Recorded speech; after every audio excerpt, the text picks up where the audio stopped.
면으로 해석된다. 양탄자를 판 대가로 실 또는 면을 받아오란 뜻이다. 이 같은 해석을通へ 우리는 이 꼬리표들이 어떤 용도로 쓰인 것인지 짐작할 수 있다.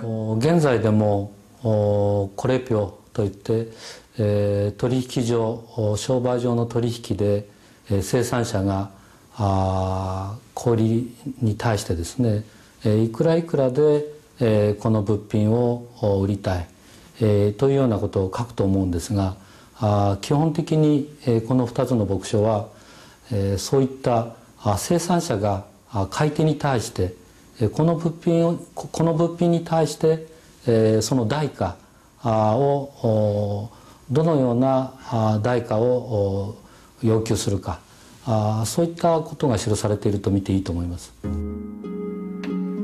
이렇게 본다면 이 꼬리표는 지금의 상품 라벨과 비슷한 용도로 사용됐던 것이다.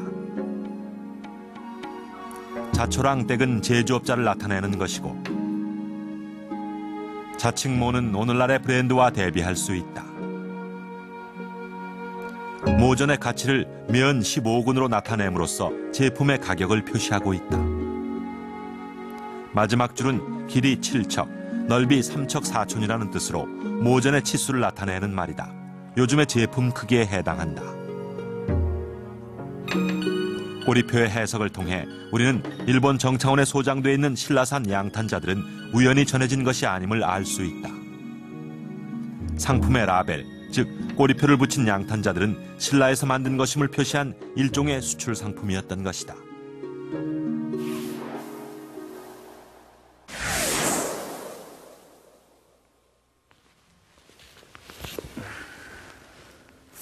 그러니까 이 양탄자가 신라에서 만들어졌을 거라는 얘기인데 1200년 전에 신라 사람들이 양털을 이용해서 양탄자를 만들었다.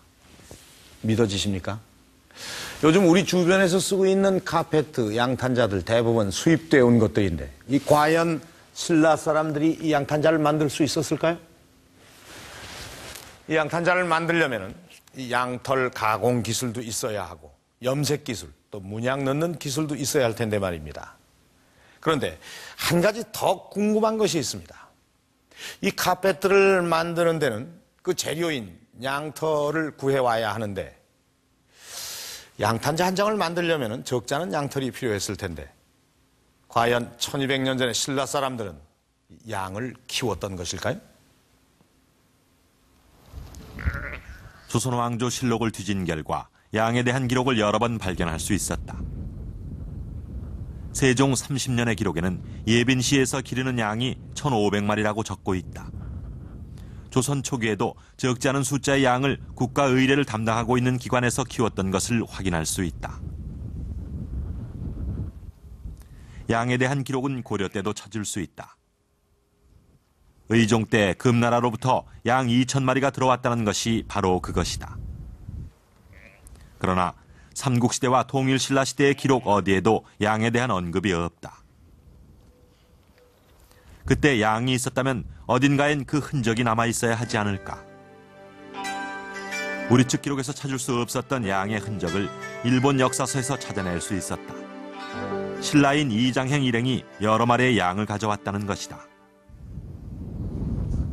이외에도 진골 귀족들이 대규모 목장을 가지고 있었다는 기록을 통해 신라에서는 직접 양을 키워 양털을 얻었을 것으로 추정된다.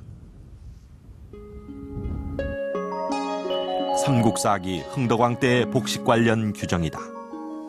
모전, 탑 등, 구유 등 여러 종류의 양털 제품을 찾아볼 수 있다.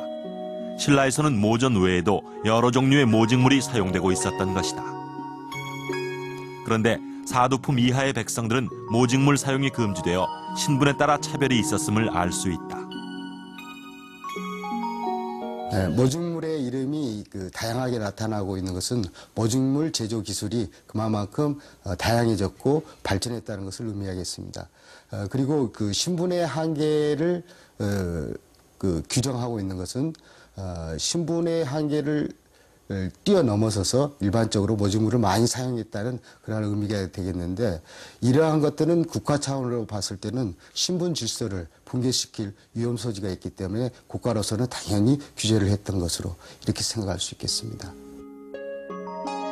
모직물의 생산자는 누구였을까? 삼국사기에는 여러 종류의 공방에 대한 기록이 나온다. 놋그릇을 만드는 철유전, 실기 제품을 생산하는 칠전, 마구를 제작하는 추전, 가죽을 다루는 피전 등 총 29개의 공방이 있었다. 바로 이런 공방들 가운데서 모전이라는 이름을 찾을 수 있다. 통일신라 시대에는 그 국왕직속 관부로서 내성이라는 관부가 있었는데 이 관부 산하에는 29개의 그러한 숭업 생산 관사가 있었습니다. 이 가운데 모전이라는 그러한 그 관사가 있습니다만은 이것이 후대의 그 취치방, 다시 말해서 모을치 그리고 양털취, 그래서 양털을 모아가지고 직조를 하는 그러한 공방이 있었습니다. 이 관부에서는 국왕이나 진골 귀족들에게 필요한 그러한 그 모직물들을 만들었던 것으로 생각됩니다. 그렇다면 개인의 이름이 적힌 정창원 양탄자의 꼬리표는 어떻게 봐야 할 것인가? 비슷한 시기인 725년에 만들어진 상원사 동종. 국보 36호인 이 종은 신라시대의 대표적인 범종 중 하나다. 섬세한 부조 조각으로 유명한 이 종에는 종을 만든 사람에 대한 기록이 명문으로 남아있다.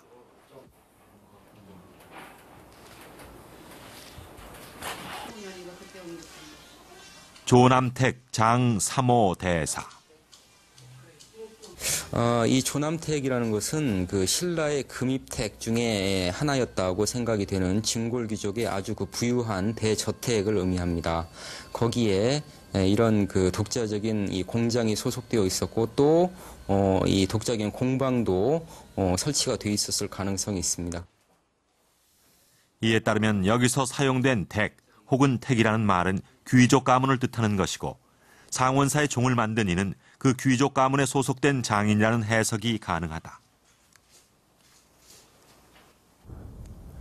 이런 가능성은 황룡사 동종에서도 발견할 수 있다. 신라 최대 사찰로 손꼽히는 황룡사. 이곳의 동종 또한 높이 4m에 이르는 우리나라 최고의 거종이었다. 현재는 종의 행방을 알 수 없지만 동종의 주조와 관련해 다음과 같은 기록이 남아있다. 경덕왕 13년에 종을 주조했다. 이 종을 만든 이는 이상택 소속의 장인이었다. 당시로선 엄청난 대역사였던 황룡사 종을 주조한 이가 바로 이상이라는 진골 귀족 가문의 장인이었던 것이다.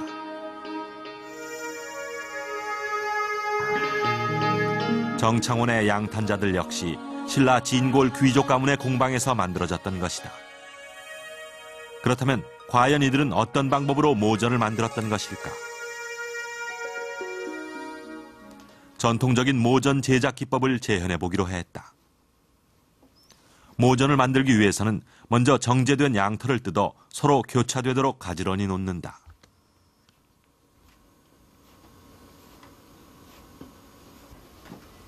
만약 문양을 넣고 싶다면 여기에 다양한 색으로 염색된 양털을 이용해 무늬를 만들어주면 된다. 양털이 움직이지 않도록 고정시킨 후 양잿물이나 비눗물 등의 알칼리용액에 적셔준다.